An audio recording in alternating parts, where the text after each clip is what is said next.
এত সুন্দর করে আমাদেরকে যেতে বললেন, আমরা অবশ্যই যাব আপনার বাড়ি।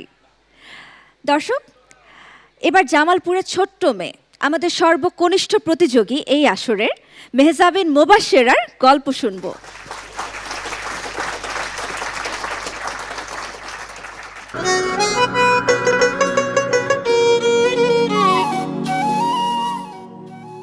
পিরিত কইরা মইরা গেল ময়মন সিংহের বেড়ায় পাগলা ঘোড়া রে।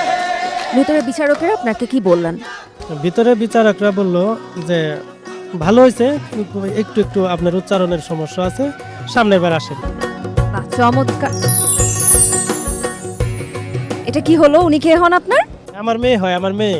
তো মেয়ে ওয়েটিং কার্ড পেল, আপনি পেলেন না, এই মুহূর্তে আপনার মনের অনুভূতি কি? আমার মনের অনুভূতি, আমার মেয়ে পেয়েছে, তার মানে আমি নিজেও পেয়েছি। ভাবুন তো, আমি আর আব্বু একই অডিশনে। আব্বু বলল, দেখি মা কার গলায় জোর বেশি। লড়াইটা তো তখন থেকেই শুরু হয়ে গিয়েছিল।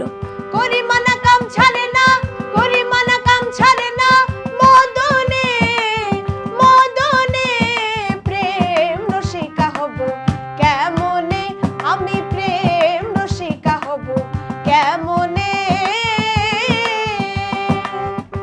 জামালপুরের এই ঘরে সুরের লড়াইটা খুব মধুর। আমি চেয়েছিলাম ও সুরের শিকড়টা ধরে রাখুক। ম্যাজিক বাউলিয়ানা যখন আমাদের দুই বাপ মেয়ের স্বপ্নটা এক করে দিল, তখনই আমি বুঝতে পারলাম ও অনেক দূর এগিয়ে যাবে। মনে ময়লা থাকে যদি, মনে ময়লা থাকে যদি, মনে ময়লা থাকে যদি, সাধন সিদ্ধি হয় না তার। বিশাল নিদ্রা ছাড়ো, মনটা করো পরিষ্কার। মেহজাবিন মোবাশ্বেরা একজন মেধাবী শিক্ষার্থী, অত্র বিদ্যালয়ের গর্ব তথা জামালপুরের গর্ব। সে ম্যাজিক বাউলিয়ানায় অংশগ্রহণ করেছে। আমি তার উত্তরোত্তর সমৃদ্ধি কামনা করি। আশা রাখি সারা বাংলাদেশে সে প্রথম স্থান অধিকার করবে।